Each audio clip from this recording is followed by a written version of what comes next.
자, 이번 시간에는 가산세 주제를 보도록 하겠습니다. 자, 가산세는 이제 2005년도인가요? 5년도, 2018년도 이렇게 출제가 됐고요. 나오는 형태가 거의 비슷하게 출제가 됐었습니다. 자, 가산세는 꼭 물어볼 때 뭘 물어보냐면 가산세가 특이하기 때문에 법적 성격을 물어봅니다. 그래서 가산세 법적 성격은 무조건 외워놓자. 자, 가산세는 이제 어떤 법에 정한, 즉 세법에 정한 내용들을 성실하게 이행하도록 만들기 위해서 뭔가 행정벌을 부여하는 겁니다. 우리가 국가기관들, 행정청이라는 것들이 구청도 있고 등등 여러 가지가 있지 않습니까? 거기서 뭔가 국민들에게 뭔가 하라고 하는 것들이 있을 겁니다. 그걸 제대로 따르지 않았으면 어떤 행정벌을 때리지 않습니까? 세법에서도 마찬가지다. 그래서 과세관청에서 매기는 행정벌의 일종입니다. 행정벌은 조세라고 하지 않습니다. 조세의 정의에 합당하지 않습니다. 그래서 행정벌은 어떤 행위에 대해서 의무 위반 뭐 이런 어떤 행위를 이제 못하게 하거나 이런 것들을 하기 위해서 행정적인 어떤 벌을 때리는 건데, 자, 그러면 가산세도 역시 행정벌이에요. 행정벌이기 때문에 뭐 우리 과태료라든가 이런 벌금 때린다는 것처럼 날려보내고 별도로 이제 매기면 되는데, 특이하게도 조세에 붙는 가산세라는 행정벌은 행정벌이 맞지만 조세 형식을 띈다는 겁니다. 약간 특이한 거지 이제. 해서 해당 국세 포함시킵니다. 해당 국세 세목으로 한다고 돼 있잖아요. 해당 국세 포함하는 세금은 아닌데요. 조세라고 보진 않는데요. 근데 조세 형식을 빌려갖고 이제 거기 안에 묻어갖고 한다는 겁니다. 그래서 행정벌로서 의무 위반에 대한 벌과금 성격이 있지만 조세 형식을 띠기 때문에 특이해서 이 법적 성격을 자꾸 물어보는 거예요.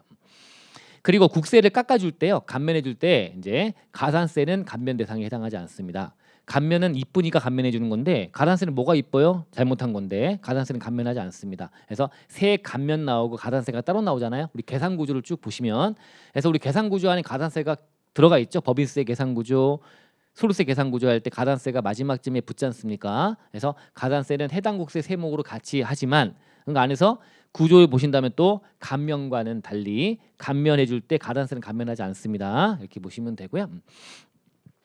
본세가 날라왔는데 그 본세에 가산세가 붙는데요. 이때 본세가 억울해요라는 불복. 근데 본세는 받아들이겠는데 가산세는 매기지 않는 게 맞는 것 같다.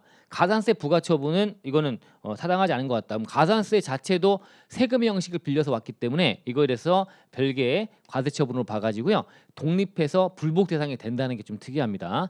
가산세만 가지고도 불복할 수 있습니다. 가산세 안에 보면 여러 가지 이제 가산세를 매기는 게 정당한 어떤 가산세, 그러니까 의무를 다하지 않은 거에 정당한 사유가 있다면 가산세는 매기지 않는 게 맞기 때문에 그 정당한 사유가 있다든가 이렇게 주장을 펴가지고 가산세는 타당하지 않습니다라고 주장할 수도 있다. 본세와 달리 별도로 불복이 들어갈 수가 있다는 특징 갖고 있다. 자, 세금은 일단 아니다라고 출발했지만 형식을 조세 형식을 빌리고 있고요. 그 다음에 또 불복도 별도로 부가처분, 과세처분처럼 봐가지고 불복 대상이 된다는 거, 이렇게 해서 특징을 좀 잡아서 해놓으시면 좋겠습니다. 가산세 법적 성격 별도로, 가산세만 가지고 문제가 나오지 않더라도 다른 게 나왔을 때도 가산세 법적 성격을 별도로 쪼개진 물음 안에서 물어볼 여지가 있다. 그래서 특이하니까 잡아놓자.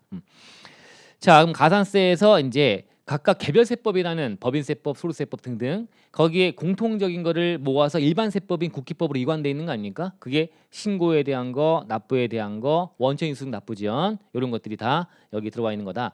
그럼 하나하나 이제 세부적인 내용인데 이 내용들을 여러분들이 뭐 계산 문제 풀거나 하는 것들 많이 풀어보시기 때문에, 그죠? 기본적으로 이제 뭐 주의사항 같은 거라든가 이렇게 해놨는데 사실 본래 시험에 물어볼 때는 그런 것들은 거의 다 물어보지 않았습니다. 그래서 여기다가 넣어놓은 것들은 그냥 참고하시면 되는 거고요. 쭉 신고부성실, 자, 그 안에 주의사항들 뭐 이런 것들이 있다. 사례 같은 것도 이제 보면 좋은데 우리는 일단 넘어가자. 납부정가산세도 있고 가산세 최근에 이제 개정돼서 월수분 때리는 것도 있고 하니까, 그래서 이렇게 돼 있고요. 가산세에 대해 구체적으로 이제 쓰라고 물어볼까 싶어요. 어쨌든 이제 느낌은 그래요. 그래서 이렇게 하고, 그럼 또 나온다면 아까 법적 성격이라는 거 하고요. 거기다 앉아서 이제 가산세에 대해서 감면해 주는 것만 따로 물어보지 않을까. 요걸 물어볼 가능성이 좀 높다는 거지. 이제 나온다면 가산세에 대한 감면인데요. 일단 가산세 매기지 않겠다는 게 첫 번째, 천재지변 등 기한 연장 사유. 우리 앞졌다든 뭐라든 외워놓자라고 지난 차에서 말씀드렸던, 그래서 기한 연장, 천재지변 등 기한 연장 사유에 들어가 있는 그 사유 하면서 이건 덩달아 가산세 감면되는 사유가 되기도 하고, 그다음에 불복 청구 기간에 대해서 이 사유가 있으면 소멸되고 14일 내 한다고 돼 있기 때문에 겸사겸사 좀 외워놓자라고 했던 겁니다. 그래서 요거 다 천재지변, 화재전화, 재해 도난 등등 이런 것들 6개월 장기 치료 이런 것들 사망과의 상중 뭐 이런 것들에 대한 것이 이 사유 해당되면 가산세 100% 감면한다고 하고 있습니다. 안 매긴다는 거지. 그다음에 가산세는 의무를 다하지 않은 것에 대한 제재인데 의무를 다하지 않은 것에 대한 정당한 사유가 있대요.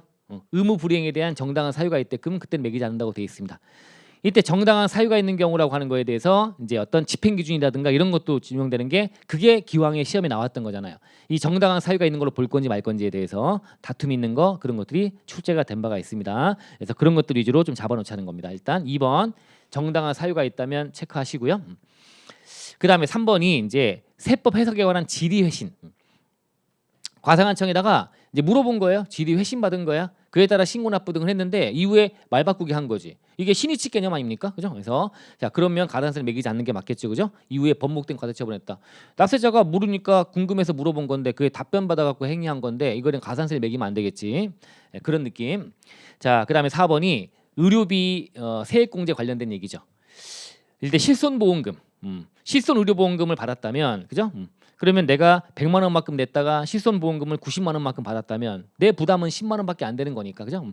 그러니까 10만 원만 의료비 세액공제 받아야 되는데 일단 내가 돈 나간 100만 원만큼 가지고 의료비 세액공제 받은 상태에서 다음 연도가 돼가지고 만약에 실손보험금 청구해서 90만 원 받았다면 다음 연도에 알게 된 거 아닙니까? 그러면 이제 수정신고하면 되는 거지.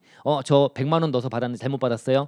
사실은 10만 원만 받아야 돼요. 실손보험금 받았거든요. 90만 원만큼. 이런 식으로. 달라. 수령연도가 달라서 보험금 수령연도 기속 종소세 확정 신고 기한까지. 이때 수령 신고하는데 언제까지 하면 이 수령한 연도 보험금을 타는 그 연도에 귀속되는 그 연도치 종소세 확정 신고 기한까지 의료비를 지출한 기간에 대한 그 연도 이때 의료비 지출했어요. 그리고 12월 말이고 이때 보험금을 탔어요. 그러면 요 연도에 대한 확정 신고 이때 한 5월 말까지 요때까지 요 연도에 대한 걸 수정 신고를 하면 수정하는 경우 이때는 가산세 매기지 않겠다고 돼 있는 거니까 이제 정리해 놓으시면 되겠죠. 이런 것들이 가산세 미부가 부과하지 않겠다 100% 감면이다라고 돼 있는 걸로 보시면 됩니다. 요거 잘 잡아 놓으시고요. 자 가산세 감면 쪽을 물어볼 때 이것도 물어볼 수 있지 않을까, 그죠? 그래서 짜증나지만 조기 수정 신고 아까 우리 봤던 거죠. 수정 신고에 대해서 2년 내 하면 경정에서 그거 알고 하면 안 된다, 감면 배제한다는 것도 있었고 2년 내. 그다음에 기한 후 신고도 조기에 하잖아요. 기한 후 신고는 이제 6개월 내 하면 그중에 1, 2개월 내 하면 50% 감면이고 3개월 내 하면 30%, 6개월 내 하면 20%, 5, 3, 2 감면해 준다. 이것도 역시 경정이 있을 것을 미리 알고 하면 이때는 제외한다고 되어 있습니다. 이렇게 보시면 돼요. 결정이라고 하는 게 더 맞겠죠. 어떻게 보면 결정이 있을 걸 미리 알고 하면 제외한다고 되어 있습니다. 이런 식으로 이제 감면에 대한 것도 정리해 놓으시면 되고요. 그다음에 예정 신고나 중간 신고 누락분에 대한 확정 신고 시, 그죠? 이때 가산세 감면해 준다고 되어 있습니다. 예정 신고나 중간 신고 미리미리 신고하는 거죠. 그에 대한 누락분에 대해서 확정 신고할 때 반영하면 그땐 가산세 감면해 준다. 자 예정 신고, 중간 신고 약간 표현이 좀 들어왔기 때문에 개정 딱지가 붙어 있는데 크게 의미 없는 겁니다. 그래서 원래대로 정리하시면 됩니다.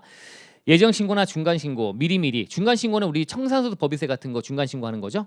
이런 거 미리미리 신고한답시고 신고하는 과정에서 요게 뭔가 잘못된 거야, 누락한 거예요. 이거를 정규 신고, 확정 신고 기한까지 그때 추가로 반영하게 되면 이른바 수정 신고 개념이 되는 거잖아요. 이때는 감면 50% 해준다라고 돼 있습니다. 그래서 미리미리 신고하는 거에 대한 어떤 잘못된 부분을 제대로 이제 반영을 하게 되면 그러면 50% 감면해 준다고 돼 있습니다.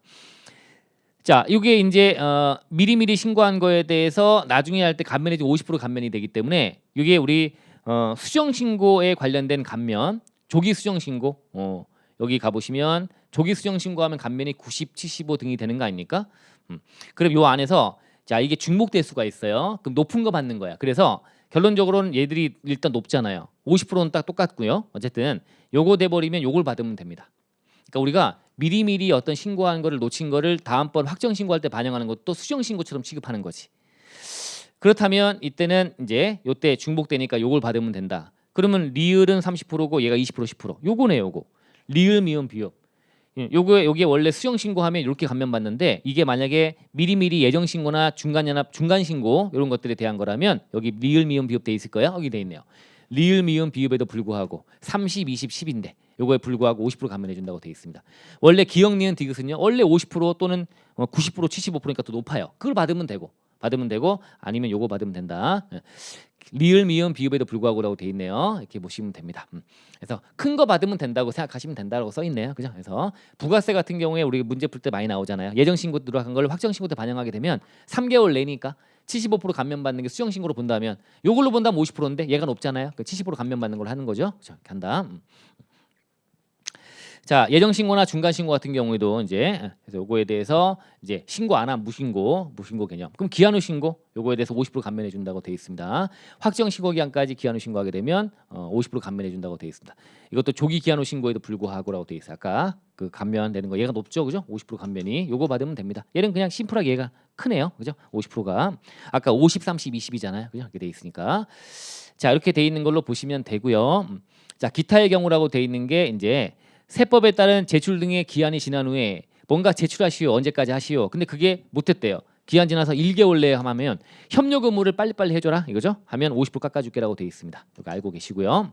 과적에 대한 거는 우리 국기법의 마지막 주제로 들어가 있는데 그래서 과적에 대해서 이제 결정 통지 기간 30일 내에 해줘야 되는데 그 결과 통지를 못한 거야. 늦게 한 거야. 그럼 가산세는 그 기간에 대해서 50% 감면해 준다고 돼 있습니다. 이게 납부 지연 가산세죠. 납부 지연 가산세. 납부에 대한 가산세 요거를 50% 깎아준다고 돼 있는 걸로 보시면 됩니다.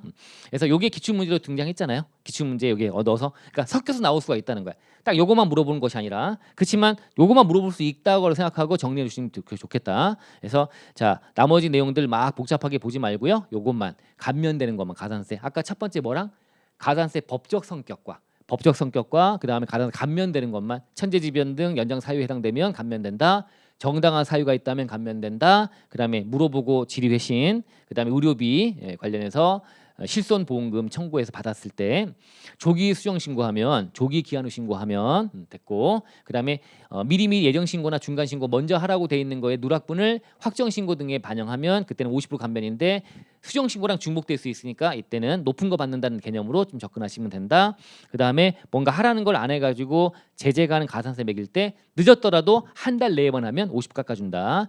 과적에 대한 것도 빨리빨리 좀 통지해주고 하면 되는데 늦어가지고 이것 때문에 가산세가 나오면 50% 깎아준다는 게 있다라고 보시면 됩니다.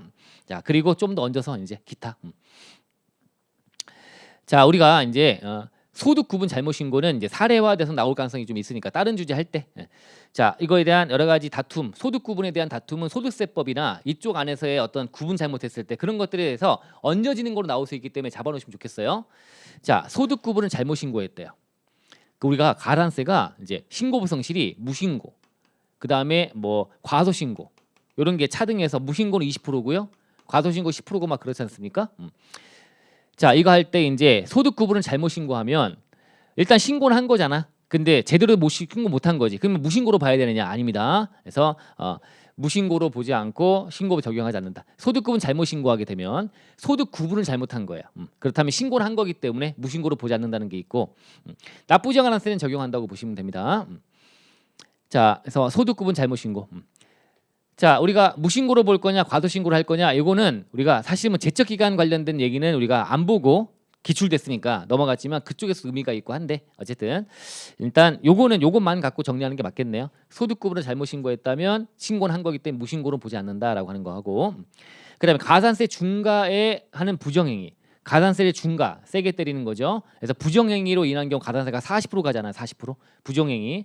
그래서 이때 부정행위는 뭐냐를 단독으로 물어볼 수 있습니다. 쪼개진 물음 5점짜리로. 그래서 우리 앞자 따놨죠? 이거 고장은 전부 요거 아시면 되는데 제책견 안 봤지만 그 안에 여기 들어가 있습니다. 그래서 우리 쓸세로 가시면 25페이지입니다.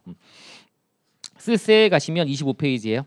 25페이지 가시면 그 왼쪽 하단에 부정행위에 대한 거 정리해놨으니까 이거 고장은 전부 이중장부, 거짓 증빙, 그 다음에 고의적으로 장부의 기록 파기 뭐 이런 거, 은폐, 은리, 그다음에 전자세금계산서라든가 전자적 자원관리 뭐 이런 것들 조작했다든가 또 기타 부정한 행위라든가 이거 고장은 전부 해놓으시면 좋겠죠, 그죠? 이런 것들 잡아서 쪼개진 물음에 대해서 맞추시면 됩니다. 이런 것도 은근히 중간중간 끼워넣기로 물어볼 수 있습니다. 그래서 요게 되면 이제 부정행위로 해서 가산세가 중과가 된다. 40%로 이렇게 보시면 됩니다. 자, 그다음에 이제 가산세 부과하지 않는 정당한 사유라는 게 집행기준에 들어가 있는 거예요. 가산세 부과하지 않는 정당한 사유. 자, 정당한 사유가 있는 경우에요. 자, 뭔가 가산세 안 매기는 경우야. 법률의 오해나 부지를 넘어서서 모르고 막 이런 부지 몰랐어요 이게 아니라 넘어서서 서로 간에 다들 다 만연돼 있는 게 해석상 이게 의문이 있어 의의가 있다는 거야. 그 정도로 이제 내가 제대로 정당한 어떤 의무를 이행할 수가 없는 상태였다는 거지. 그죠? 그래서 이게 정당한 사유가 있다. 가르쳐 안 매기겠다. 정당한 사유. 자, 세법 해석상 의의가 있는 경우 반대로 법령의 부지나 착오래요. 몰라서 그래 착각했대요. 이런 것들은 인정하지 않습니다. 정당한 사유가 아닙니다. 그다음에 과세관청 일치. 과세관청에서 이제 뭔가 했는데 내가 이제 추후에 다른 처분한대요. 내 신뢰를 저버리고 이때 매기지 않는다. 아까 봤던 얘기랑 비슷하네요. 행위 당시엔 적법했는데 나는 적법하게 이행했는데 추후에 사정이 변경됐다. 이건 내가 어떻게 하란 말이야, 그죠? 이런 것들은 정당한 사유가 있다고 본다. 근데 정당한 사유가 없는 경우는 신의치 갈 때 또 연결지으면 과세관청이 일반론적 견해 표명이래요. 이런 것들은 공적인 게 아니잖아요. 신뢰 대상이 되지 않는 거죠. 그다음에 우리 기출문제 나왔던 거 감옥 갔다 이거죠. 수감돼 갖고 신고를 못한 경우 이런 것들은 정당한 사유 아니죠. 감옥에 있다고 신고 못 하나요, 그죠? 누구한테 시켜서든 뭔가 해서 의무 이행하는 건 당연히 해야 되는 거지. 이런 것들은 정당한 사유가 되지 못한다. 그래서 기본 몇 가지만 넣어놨는데 이런 것들 우리 알세 쪽에 가시면 좀 자세히 들어가 있는 거 좀 더 내용 보시면서 수업 때 했던 것들 잘 반응하시면서 더 이해해 보시면 좋겠습니다. 이해 폭을 좀 넓혀 놓으시면 되는 거예요. 그래서 우리 가산세도 무시하지 말고 일단 법적 성격, 감면 사유, 그다음에 정당한 사유 뭔지에 대한 얘기를 알맹이 잡아가지고 기본만 해놓자. 많은 시간 필요하지 않아요. 기본 제가 한 것만 따라오시면 됩니다. 그래서 이 정도만 하고 넘어가시면 되겠습니다. 자, 가산세의 주제를 공부했습니다.